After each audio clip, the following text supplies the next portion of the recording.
Jemaat dikasihi oleh Tuhan, panggilan ibadah kita pada pagi hari ini terambil dari Roma pasal yang ke-10, ayatnya yang ke-6 hingga ayatnya yang ke-8. Bagian firman Tuhan ini memberitahukan kepada kita bahwa kita tidak perlu naik ke surga untuk membawa Yesus turun. Juga kita tidak perlu turun ke dalam jurang maut untuk membawa Kristus naik dari antara orang mati. Kenapa? Karena firman itu dekat kepadamu, yakni di dalam mulutmu dan di dalam hatimu. Jemaat dikasihi oleh Tuhan, sampai hari ini kita juga belum bisa beribadah bersama-sama. Tapi seperti firman Tuhan mengatakan, biarlah dimanapun hari ini kita berada, mari di dalam mulut kita boleh memuji Tuhan. Di dalam hati kita boleh menghampiri Dia bersama-sama sebagai suatu umat. Mari kita beribadah secara online bersama-sama pada pagi hari ini. Mari kita mengarahkan hati kita kepada Tuhan. Meskipun di rumah kita sendiri, mari kita tidak bermain-main.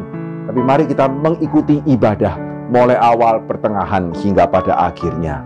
Tuhan memberkati.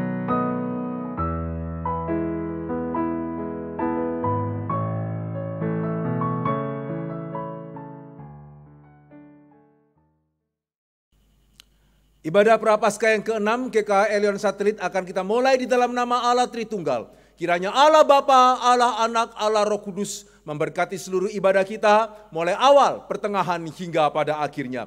Jemaat yang dikasihi oleh Tuhan, mari bersama-sama kita mengarahkan hati kita kepada Allah kita. Suci, suci, suci.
Mari bersama-sama kita mengarahkan hati kepada Tuhan.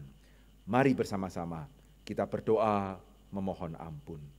Bapa di dalam kerajaan surga, kami bersyukur dan berterima kasih ya Tuhan, karena saat-saat seperti ini menyadarkan kami kalau hari ini kami masih boleh beribadah.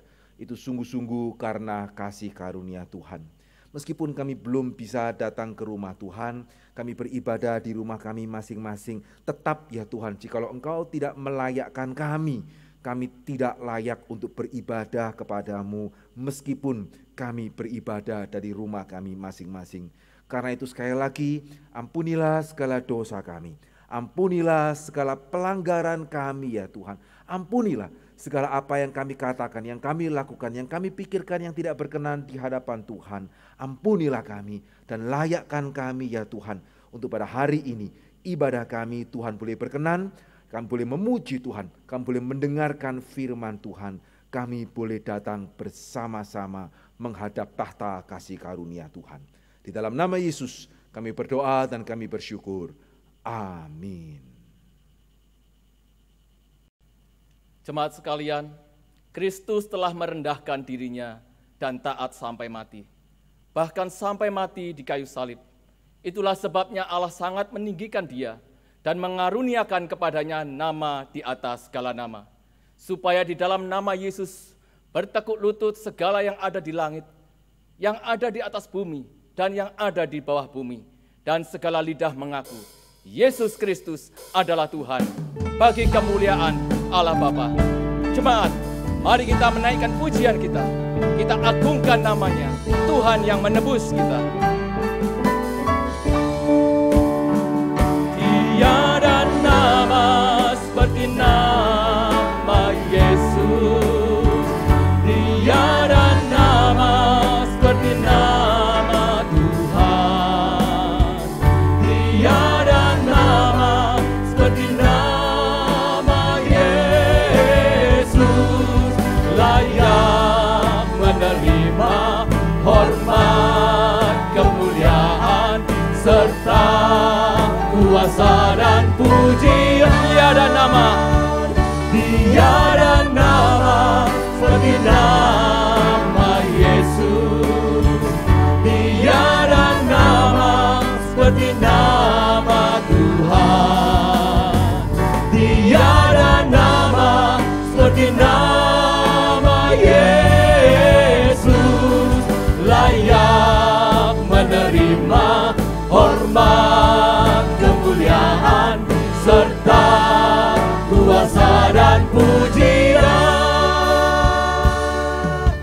Namanya disanjung di seluruh bumi, namanya dipuji di surga.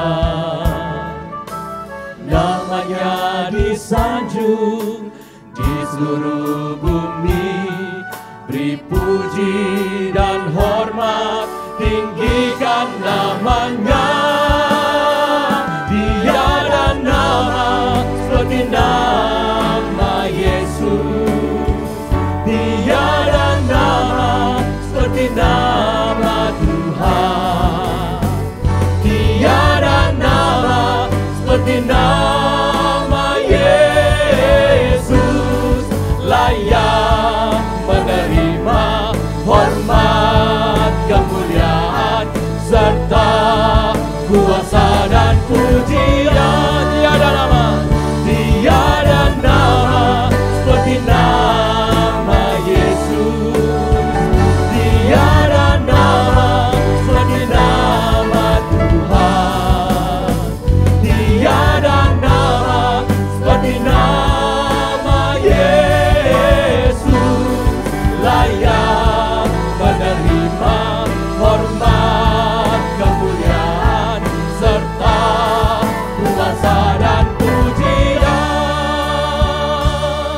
Layak menerima hormat, kemuliaan, serta kuasa dan pujian.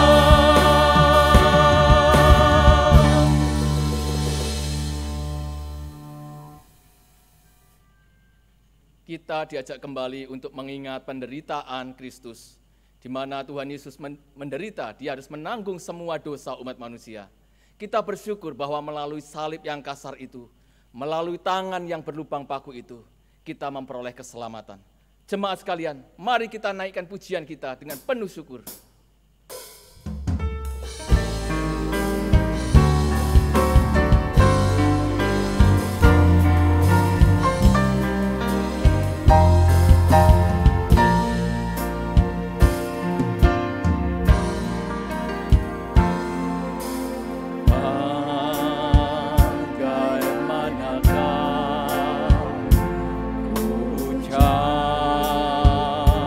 Syukur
menyenangkan-Mu Tuhanku. Segala puji bagi karya yang Nabi Kalvari. Darah-Mu selamatkanku, kuasa-Mu bangkitkanku. Mulia bagi Allah, kudus karya-Mu. Mulia bagi Allah, kudus karya-Mu.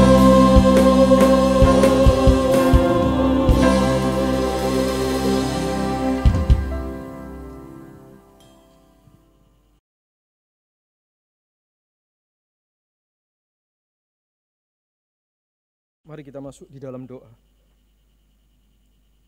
Tuhan, tiba waktunya kami akan mendengarkan kebenaran firman-Mu.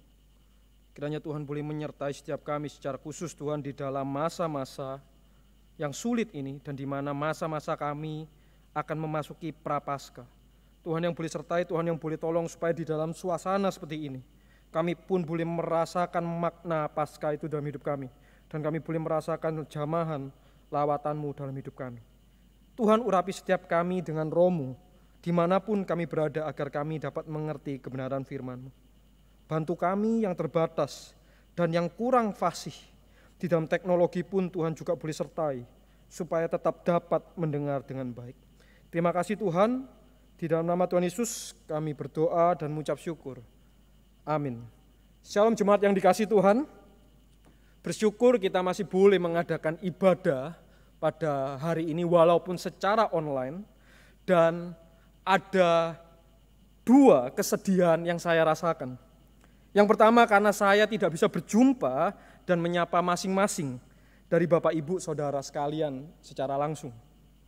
Yang kedua, karena saya tidak bisa melihat kondisi keadaan Bapak Ibu. Anda mungkin dapat melihat saya, tetapi saya tidak bisa melihat Bapak Ibu sekalian. Sungguh bagi saya adalah sesuatu hal yang menyedihkan, perasaan sedih yang boleh saya rasakan. Saya tidak tahu Bapak Ibu sekalian, saudara sekalian, teman-teman saya di remaja, saya tidak tahu seberapa panjang khotbah saya, tetapi yang saya harapkan setiap kita, teman-teman, Bapak Ibu, dapat secara penuh mengikutinya. Saya berusaha untuk bisa memberikan makanan rohani yang terbaik bagi jemaat sekalian. Secara khusus bagaimana kita melihat kaitannya dengan kondisi kita pada hari ini. Mari saya ajak kita membuka dari Lukas 21 ayatnya yang ke-5 sampai dengan yang ke-19. Saya ajak jemaat sekalian yang ada di rumah untuk boleh bisa membacanya, membuka dan membacanya bersama-sama dengan saya. Lukas 21 ayat 5 sampai dengan yang ke-19. Cukup panjang, tetapi mari saya ajak kita boleh membacanya bersama-sama. Lukas 21 ayatnya yang ke-5 sampai dengan yang ke-19. Bait Allah akan diruntuhkan. Ketika beberapa orang berbicara tentang bait Allah dan mengagumi bangunan itu yang dihiasi dengan batu yang indah-indah dan dengan berbagai-bagai barang persembahan, berkatalah Yesus, "Apa yang kamu lihat di situ akan datang harinya di mana tidak ada satu batu pun akan dibiarkan terletak di atas batu yang lain. Semuanya akan diruntuhkan." Ayat yang ke-7, perhatikan permulaan penderitaan. Dan murid-murid bertanya kepada Yesus, katanya, "Guru, bila manakah itu akan terjadi? Dan apakah tandanya kalau itu akan terjadi?" Jawabnya, perhatikan ayat 8, "Waspadalah supaya kamu jangan disesatkan. Sebab banyak orang akan datang dengan memakai namaku dan berkata, 'Akulah dia,' dan saatnya sudah dekat. Janganlah kamu mengikuti mereka. Dan apabila kamu mendengar tentang peperangan dan pemberontakan, janganlah kamu terkejut, sebab semuanya itu harus terjadi dahulu, tetapi itu tidak berarti kesudahannya akan datang segera." Ia berkata kepada mereka, bangsa akan bangkit melawan bangsa dan kerajaan melawan kerajaan, dan akan terjadi gempa bumi yang dahsyat, dan di berbagai tempat akan ada penyakit sampar dan kelaparan, dan akan terjadi juga hal-hal yang mengejutkan dan tanda-tanda yang dahsyat dari langit. Tetapi sebelum semuanya itu kamu akan ditangkap dan dianiaya, kamu akan diserahkan ke rumah-rumah ibadat dan penjara-penjara, dan kamu akan dihadapkan kepada raja-raja dan penguasa-penguasa oleh karena namaku. Hal itu akan menjadi kesempatan bagimu untuk bersaksi. Kita lihat ayatnya yang ke-13. Hal itu akan menjadi kesempatan bagimu untuk bersaksi. Sebab itu tetapkanlah di dalam hatimu, supaya kamu jangan memikirkan lebih dahulu pembelaanmu, sebab aku sendiri akan memberikan kepadamu kata-kata hikmat, sehingga kamu tidak dapat ditentang atau dibantah lawan-lawanmu. Dan kamu akan diserahkan juga oleh orang tuamu, saudara-saudaramu, kaum keluargamu, dan sahabat-sahabatmu, dan beberapa orang di antara kamu akan dibunuh.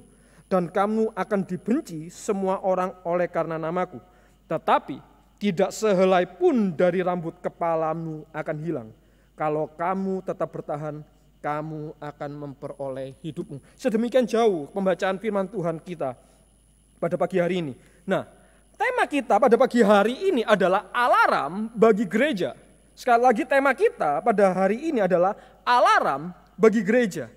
Nah, Bapak Ibu jemaat sekalian, saya ingin bertanya, apakah masih ada di antara jemaat sekalian yang tidak menggunakan alarm? Apakah masih ada di antara jemaat sekalian yang tidak menggunakan alarm? Saya rasa ada, tetapi nggak banyak. Mungkin jemaat yang berusia 60-an tahun ke atas, mungkin ya sekitar generasi emak engkong saya tidak terlalu menggunakan alarm.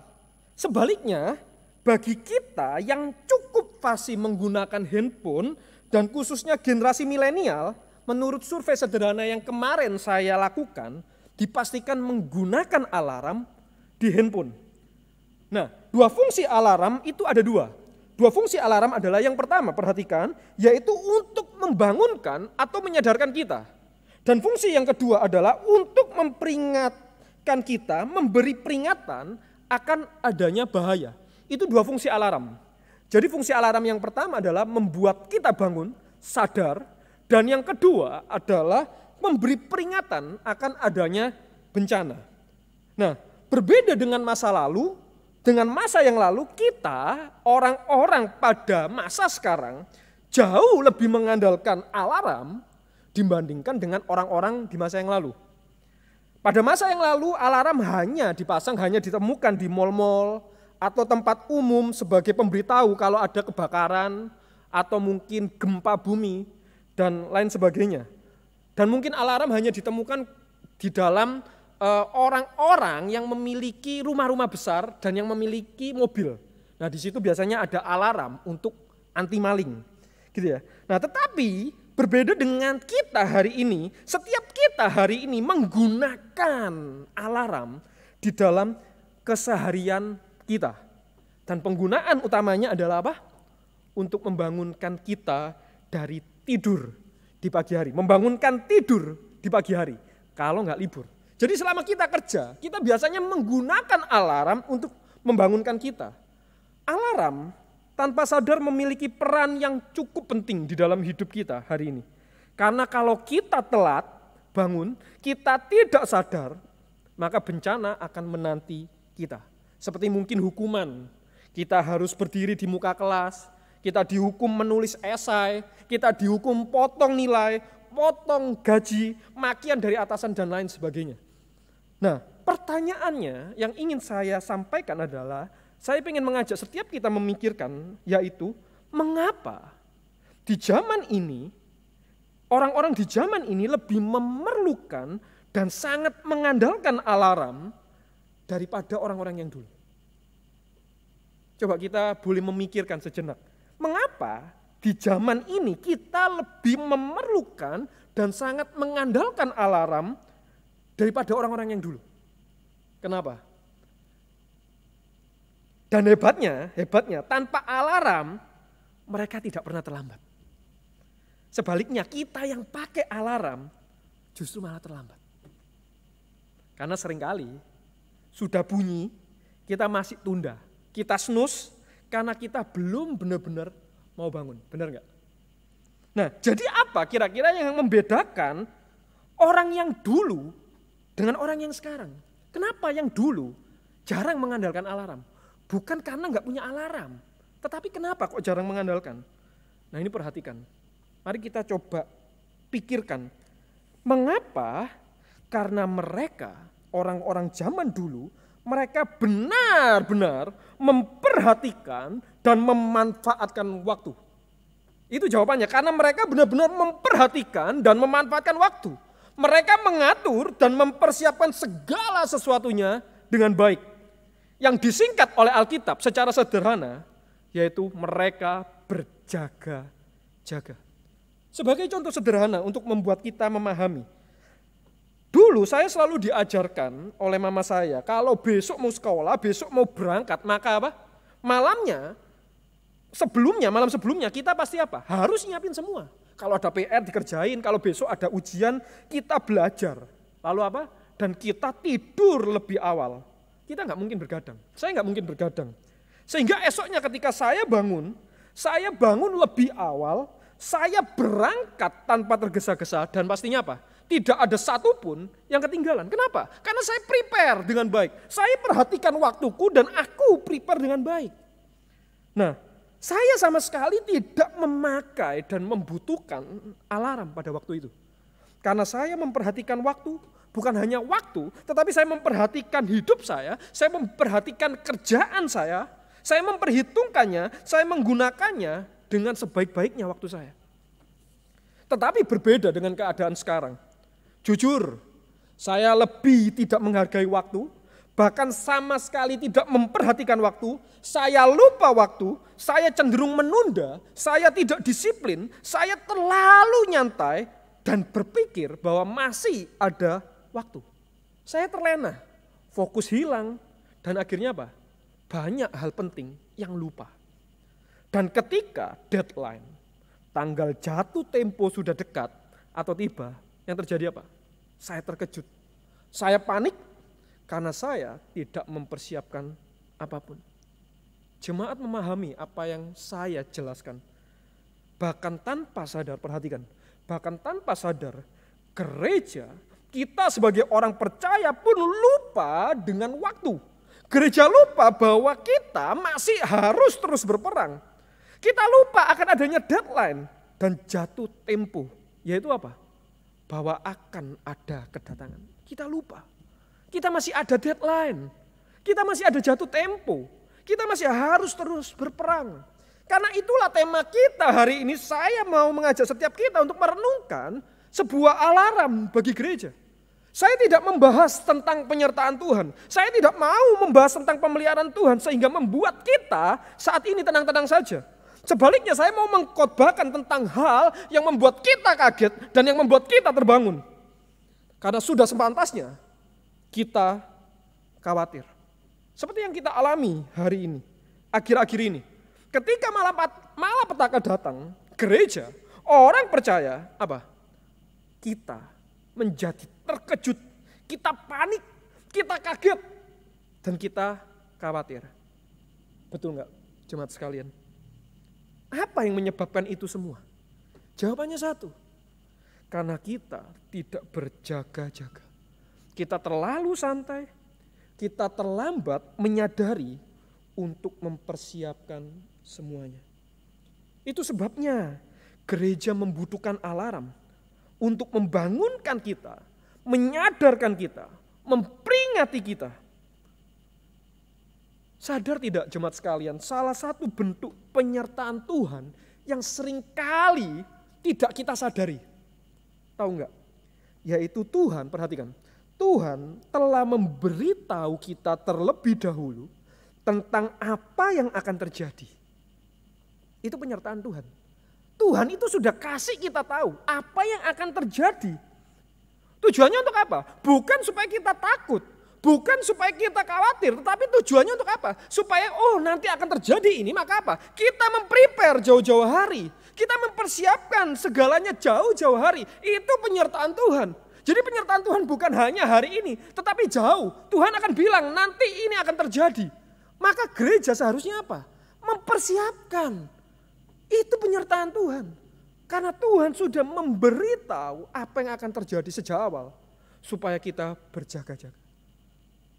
Tapi ironisnya gereja, bahkan saya, tidak sadar akan penyertaan Tuhan yang luar biasa itu. Maka nanti ketika seharusnya kita berjaga-jaga, ketika dunia khawatir, gereja, orang percaya, justru menjadi tenang-tenang saja. Gak perlu khawatir, kenapa? Karena sudah prepare. Itu penyertaan Tuhan. Karena itu, mari jangan kita snooze, jangan kita tunda, segeralah bangun dan persiapkan diri kita. Jemaat sekalian, alarm itu bentuknya beda-beda. Bisa suara ayam, suara mama, suara istri, atau suara HP. Begitu juga dengan alarm Tuhan. Bentuknya beda-beda, namun yang pasti dapat kita lihat, dapat kita ketahui lewat keadaan kita, juga keadaan alam. Karena itu dalam bagian yang barusan kita baca, saya mau menyampaikan 3 hal alarm yang alarm sadarkan bagi gereja. Ada 3 hal yang alarm sadarkan bagi gereja. Nah, yang pertama, perhatikan, alarm yang pertama yaitu ayat yang ke-5 sampai dengan yang ke-6. Perhatikan, di sana dikatakan, apa yang kamu lihat di situ akan datang harinya, di mana tidak ada satu batu pun akan dibiarkan terletak di atas batu yang lain, semuanya akan diruntuhkan. Perhatikan, yang menjadi awal permulaan penderitaan adalah apa? Nubuatan akan runtuhnya bangunan bait Allah. Inti dari penderitaan yang akan terjadi dan yang akan dihadapi gereja atau orang percaya adalah menghancurkan iman kita. Kalau kita lihat ada bencana, ada deru perang, beberapa waktu yang lalu kita dengar tentang peperangan negara tertentu, konflik dengan negara tertentu. Kita juga dengar beberapa waktu yang lalu ada beberapa nabi-nabi palsu, pemimpin-pemimpin palsu. Beberapa hari yang lalu kita dengar tentang bencana alam, ada banjir, ada gunung api meletus. Kita mestinya harus ingat, sadar. Dan permulaannya dikatakan apa? Runtuhnya bangunan bait Allah. Inti dari penderitaan itu adalah menghancurkan iman kita kepada Tuhan. Dan untuk itu, yang pertama kali dihancurkan apa? Pusat spiritual, yaitu gereja. Tempat di mana kita berakar, tempat di mana kita bertumbuh di dalam iman. Gereja yang pertama kali dihancurkan. Saya ingin mengajak setiap kita aware, sadar dengan keadaan kita. Coba kita kaitkan dengan keadaan kita hari ini. Gedung gereja kita, Elion Satelit mungkin masih kokoh, berdiri kokoh, tetapi nyatanya apa? Kita lihat kita tidak bisa memakainya untuk beribadah. Hampir selama 3 minggu. Dan kita tidak tahu sampai kapan kita nggak bisa beribadah. Tetapi ingat, khotbah minggu yang lalu kita kaitkan tentang Tuhan yang marah di bait Allah. Tuhan merombak, dia menjungkir balikan dan membuang hal-hal yang tidak diperkenan, yaitu dosa. Dan di dalam kejadian tersebut, orang-orang menjadi marah dan bertanya, atas dasar apa kamu melakukan hal itu? Maka kalau kita melihat, Tuhan menjawab, rombak bait Allah ini, dan dalam 3 hari aku akan membangunnya kembali. Nah, apa artinya jemaat sekalian? Yang berarti bait suci itu bukanlah gedung, tetapi tubuh orang yang sudah ditebus. Kejadian Yesus menyucikan bait suci itu melambangkan Tuhan juga menyucikan diri kita supaya kita menjadi kudus dan menjadi tempat bagi roh Allah. Karena itu gereja tidak akan pernah mati dan gereja tidak akan pernah hancur. Karena roh Allah ada di dalam setiap kita, diri orang-orang yang sudah ditebusnya. Nah, namun kalau hari ini kita bersyukur kalau Tuhan masih menolong kita, kita masih bisa mengadakan ibadah walaupun online, kita mesti bersyukur. Kita bersyukur Tuhan boleh menggerakkan orang-orang yang tidak sekedar memikirkan kenyamanan mereka, tetapi mau bahkan rela sampai lembur untuk memberikan ibadah yang baik bagi setiap kita. Jangan pikir Bapak Ibu ketika kita ibadah online itu jauh lebih mudah, enggak. Banyak di balik layar orang-orang yang bekerja sampai malam, lembur untuk bisa memberikan pelayanan yang baik untuk setiap kita. Sungguh kiranya Tuhan boleh memberkati setiap tim yang boleh bekerja. Nah, walaupun memang tidak sama seperti biasanya, ibadah online dan ibadah yang kita biasanya berbeda. Ada hal esensi yang terhilang, yaitu apa? Pertemuan, di mana kita boleh menyatakan kasih dalam saling melayani. Hal yang paling utama hilang. Karena itu, jemaat sekalian, berjanjilah pada diri masing-masing. Apabila keadaan ini membaik dan kita dapat kembali beribadah seperti dulu. Sungguh-sungguhlah ketika datang beribadah di rumah Tuhan. Sungguh-sungguhlah melayani. Karena ada waktunya kita tidak akan bisa berkumpul kembali dengan nyaman dan mudah. Maka gunakan waktu yang ada dengan baik. Karena akan ada waktunya itu akan dihancurkan. Dan kita hanya bisa di rumah beribadah. Tetapi ingat, gereja tidak pernah mati. Karena gereja adalah setiap kita yang percaya. Itu poin yang pertama. Kita harus memperhatikan alarm yang pertama adalah hancurnya spiritualitas. Karena itu, jaga spiritualitas kita. Disiplin rohani, jangan sampai iman kita pun mati. Yang kedua, di dalam ayat 8 dan yang ke-13, tadi kita sudah baca, saya akan bacakan. Di sana dikatakan ayat 8, perhatikan apa yang diingatkan ayat 8. Jawabnya, waspadalah, supaya kamu jangan disesatkan. Dan ayat yang ke-13 dikatakan, hal itu akan menjadi kesempatan bagimu untuk bersaksi. Hal kedua yang Tuhan sadarkan bagi gerejanya adalah apa? Selalu waspada. Dan apa? Bersaksi. Kalau kita lihat, pesan di dalam Alkitab itu selalu sama. Ada dua pesannya. Yang pertama, supaya kita berjaga-jaga. Di dalam setiap perumpamaan yang berbicara tentang kedatangan Tuhan, di akhir perumpamaan, pesannya selalu tertulis jelas, yaitu apa? Berjaga-jagalah. Bahkan kalau kita melihat di dalam kitab yang terakhir, yaitu kitab Wahyu, pesannya adalah apa? Barang siapa yang mendengar, memiliki telinga, hendaklah ia mendengarnya. Yang berarti apa? Berjaga-jagalah. Dan pesan yang kedua dikatakan apa? Bersaksilah. Jadi kita berjaga-jaga dan tetaplah kita bersaksi. Dikatakan di sana, hal itu akan menjadi kesempatan bagimu untuk bersaksi. Beberapa waktu yang lalu ketika virus corona atau COVID-19 semakin marak, begitu banyak orang sampai memborong barang-barang, makanan, masker lah, hand sanitizer lah dan lainnya. Di tengah situasi sulit, orang itu cenderung fokus dan memperhatikan keselamatan sendiri. Orang gak lagi peduli dengan orang lain. Maka apa yang terjadi?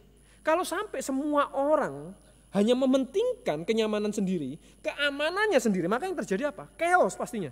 Kekacauan, bahkan bisa apa? Saling melukai satu dengan yang lain. Itulah mengapa di hari-hari terakhir dikatakan apa? Kasih itu akan menjadi dingin. Kita lihat jemaat sekalian. Hari ini ketika kita gak bisa ketemu, jangankan ke gereja, kita keluar rumah aja gak bisa. Bayangin, kita itu hidup di gua masing-masing. Kita lihat seorang dokter pun gak bisa peluk anaknya. Bayangin betapa kasih itu menjadi dingin. Kita gak bisa memeluk, kita gak bisa menyapa, kita gak bisa salaman hanya untuk sentuhan yang sederhana. Bayangin setiap kita itu membutuhkan gambaran kasih. Kita membutuhkan sentuhan sebagai bukti kasih. Tetapi apa? Keadaan membuat itu semua terhenti. Kalau ini semakin terus menerus, bukankah kasih itu akan menjadi dingin? Nah disinilah tetapi firman Tuhan mengingatkan kita tetap dapat bersaksi dan menjadi kesaksian, yaitu dengan menyatakan kasih, kepedulian terhadap orang lain. Ketika tidak ada orang yang peduli, kita mau peduli, kita mau menyatakan kasih.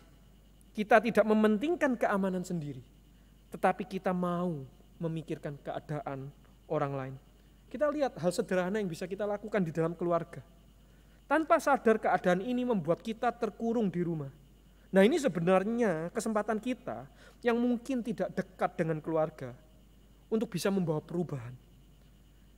Kita minta hikmat Tuhan dan kasih Tuhan agar kita dapat mengerti dan kita bisa melakukan tindakan kasih. Dan yang kedua, kita bisa melakukan sesuatu bagi orang di luar.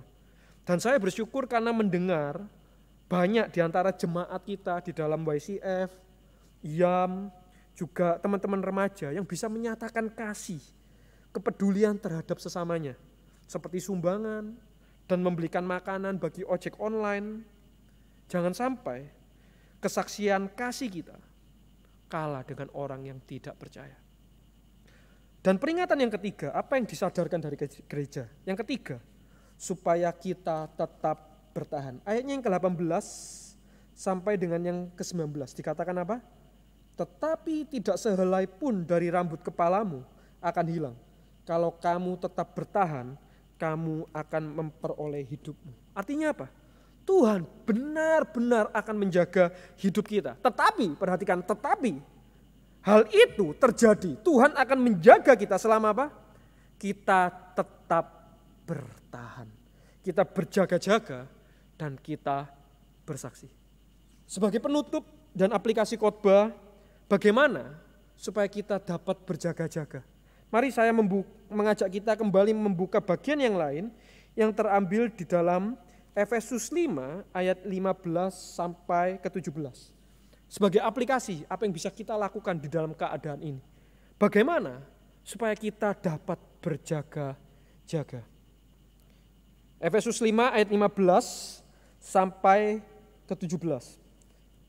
Mari saya ajak kita boleh membacanya. Karena itu perhatikanlah dengan seksama bagaimana kamu hidup. Janganlah seperti orang bebal, tetapi seperti orang arif. Dan pergunakanlah waktu yang ada, karena hari-hari ini adalah jahat. Sebab itu janganlah kamu bodoh, tetapi usahakanlah supaya kamu mengerti kehendak Tuhan. Nah, bagaimana supaya kita bisa berjaga-jaga? Yang pertama, yaitu memperhatikan dan sadar dengan keadaan dan kondisi di mana kita hidup dan bagaimana kita hidup. Jangan seperti orang bebal, orang yang masa bodoh, nggak peduli apa yang terjadi, masa bodoh nggak peduli, jangan. Tetapi orang yang berjaga-jaga itu adalah seperti orang yang arif, yaitu orang yang apa? Yang memperhatikan kondisi dunia hari ini dan dia memperhatikan bagaimana dia hidup. Itu yang pertama. Dan yang kedua, yaitu bagaimana orang yang berjaga-jaga. Ini penting. Yang kedua adalah dia tahu harus melakukan apa dan bukan tahu, tetapi mau melakukan apa. Saya ulangi, dia tahu harus melakukan apa dan bukan hanya tahu, tetapi apa? Mau melakukan atau mengerjakannya. Nah, ini kebalikan dari orang bodoh. Orang yang bodoh itu adalah orang yang gak ngerti dia harus ngapain. Dan kalau dia ngerti, dia gak mau melakukan. Itu orang bodoh. Dan itu digambarkan di dalam firman Tuhan, itu seperti orang yang membangun rumah di atas pasir. Jadi itu orang bodoh, dia tahu mesti ngapain, tetapi gak dilakukan. Tetapi kita bukan orang yang seperti itu. Orang yang percaya adalah orang yang arif, orang yang berjaga-jaga, orang yang melihat keadaan, yang sadar keadaan, yang tahu harus ngapain, dan mau melakukan yang dia tahu. Sebagai kesimpulan, orang yang berjaga-jaga adalah orang yang selalu memperhatikan keadaan zamannya. Orang yang mengerti bagaimana dia hidup. Dan orang yang tahu kehendak Allah dan melakukan kehendak Allah. Bagaimana kita tahu? Firman Allah. Baca dan lakukan apa yang ada di sana, maka kita akan selamat. Itulah yang harus dilakukan oleh kita, orang yang percaya. Itulah yang harus dilakukan oleh gereja Tuhan. Maka ketika segala hal terjadi, kita tidak menjadi gelisah, tetapi dapat tetap tenang dan kita boleh bersyukur. Tetaplah terjaga dan selalu berjaga-jaga, agar kita dapat bertahan sampai akhir dan beroleh pujian Hai hambaku yang setia, mari masuk dan nikmati hidangan yang disediakan oleh Tuhan. Mari kita masuk di dalam doa. Tuhan, terima kasih untuk kebenaran firman-Mu pada pagi hari ini yang mengingatkan setiap kami. Untuk kami Tuhan benar-benar boleh berjaga-jaga. Biarlah kami boleh terjaga dan kami boleh berjaga-jaga. Biarlah kami boleh bangun Tuhan. Biarlah kami boleh sadar ketika kami melihat keadaan hari ini. Bahkan kami boleh benar-benar memperhatikan bagaimana kami hidup. Apakah kami justru sudah menjadi serupa dengan dunia ini? Tuhan, ingatkanlah gereja-Mu Tuhan, supaya tidak menjadi sama dengan dunia. Ingatkanlah gereja-Mu bahwa masih ada tugas yang harus diemban, bahwa ada deadline, bahwa ada jatuh tempo, yaitu kedatangan-Mu. Tuhan, biarkanlah kami sekali lagi di dalam keadaan hari ini boleh menyadarkan kami untuk kami boleh berjaga-jaga di dalam segala hal. Agar ketika malapetaka datang, sesuatu yang jahat terjadi, kami tidak takut, kami tidak khawatir, kami tidak gentar, karena kami sudah mempersiapkannya jauh-jauh hari. Tuhan, berikanlah kepada setiap kami hikmat-Mu Tuhan saat ini, di tengah kondisi zaman ini. Bukan hanya di dalam kesehatan, tetapi di dalam permasalahan perekonomian. Tuhan, kiranya hikmat-Mu boleh memenuhi setiap kami Tuhan, untuk kami boleh mengerti, untuk kami boleh mencari tahu apa yang menjadi kehendak-Mu. Dan ketika kami tahu, berikanlah kami Tuhan dorongan untuk kami mau melakukannya Tuhan. Jangan biarkanlah kami berdiam saja, tetapi kami boleh melakukan sesuatu. Terima kasih Tuhan. Kiranya Tuhan boleh berkati setiap jemaat-Mu dimanapun mereka berada. Di dalam nama Tuhan Yesus kami berdoa dan mengucap syukur. Amin. Tuhan berkati.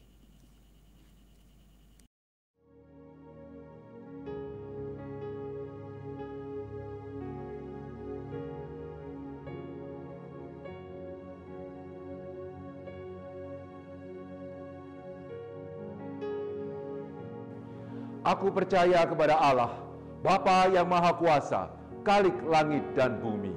Dan kepada Yesus Kristus, anaknya yang tunggal, Tuhan kita. Yang dikandung dari Roh Kudus, lahir dari anak darah Maria. Yang menderita sengsara di bawah pemerintahan Pontius Pilatus. Disalibkan, mati dan dikuburkan, turun ke dalam kerajaan maut. Pada hari yang ketiga, bangkit pula dari antara orang mati. Naik ke surga, duduk di sebelah kanan Allah, Bapa yang Maha Kuasa. Dan dari sana ia akan datang untuk menghakimi orang yang hidup dan yang mati. Aku percaya kepada Roh Kudus, Gereja yang kudus dan am, persekutuan orang kudus, pengampunan dosa, kebangkitan tubuh, dan hidup yang kekal. Amin. Amin. Amin.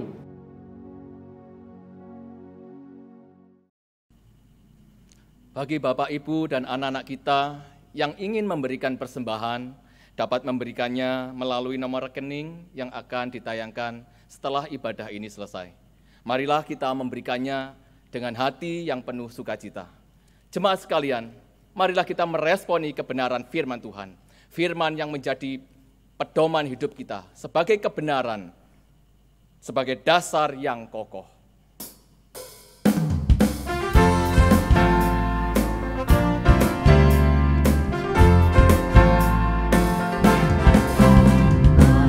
His will on nothing less than Jesus' blood and righteousness.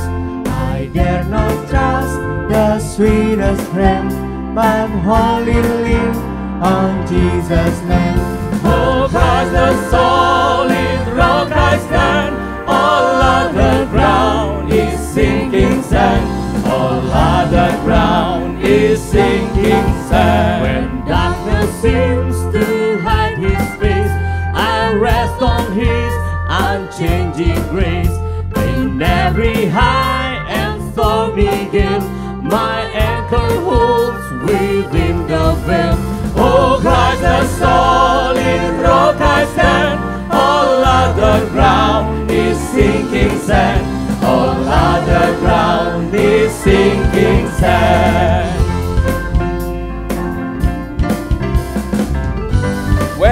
shall come with trumpet sound.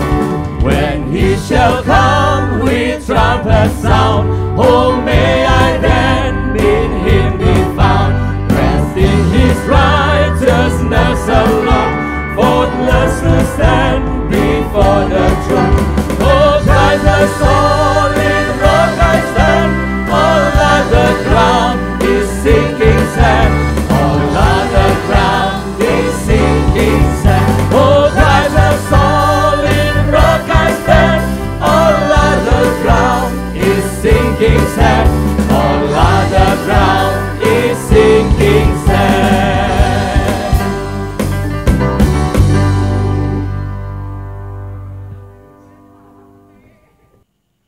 Jemaat yang dikasihi oleh Tuhan, mari kita akan mengembalikan segala hormat, pujian, dan kemuliaan bagi Tuhan kita. Doksologi.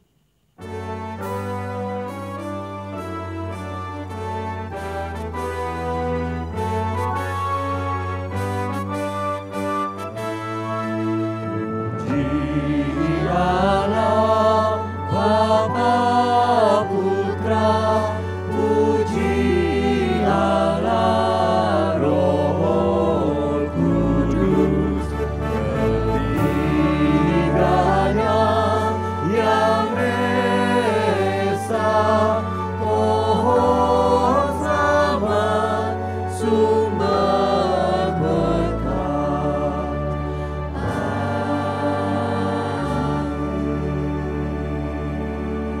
Firman Tuhan sudah boleh diberitakan, yang mendorong kita untuk kita boleh memiliki hikmat yang daripada Tuhan. Dan kita harus berjaga-jaga. Sesuatu hal yang sungguh-sungguh kita harus lakukan pada saat-saat seperti ini. Jemaat yang sudah boleh mendengar dan mau melakukannya, terimalah kiranya berkat yang daripada Tuhan. Kiranya Allah Tritunggal, Allah Bapa, Allah Anak, Allah Roh Kudus, Allah yang menciptakan kita, Allah yang menebus kita, dan Allah yang memimpin kehidupan kita, sungguh boleh mengaruniakan kepada kita segala hikmat yang daripada surga, memampukan kita untuk berjaga-jaga, dan menjadikan kita saksi untuk kemuliaan namanya, mulai hari ini sampai selama-lamanya. Amin.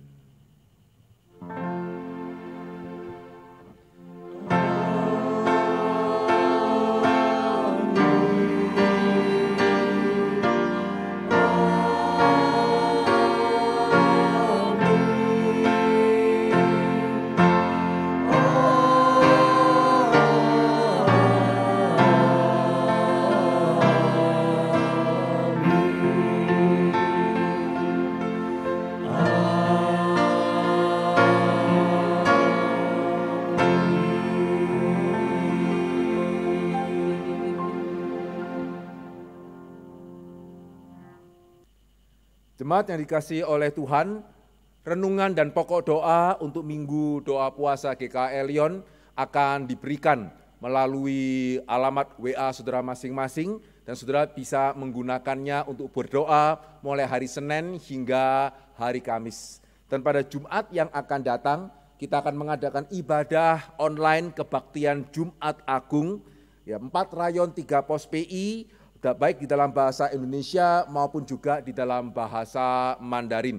Ya Bapak Ibu Saudara sekalian, mari kita boleh bersama-sama mempersiapkan hati menyongsong Jumat Agung dan Paskah, meskipun tahun ini untuk pertama kalinya kita tidak bisa melakukan ibadah di gereja kita. Tapi biarlah ya itu tidak mengurangi makna Jumat Agung dan Paskah, hari yang paling penting bagi orang Kristen. Ya mari dimanapun kita berada, kita boleh berdoa bersama-sama, kita boleh mengikuti ibadah Jumat Agung dan ibadah Paskah bersama-sama. Tuhan memberkati. Bagi bangsa ini kami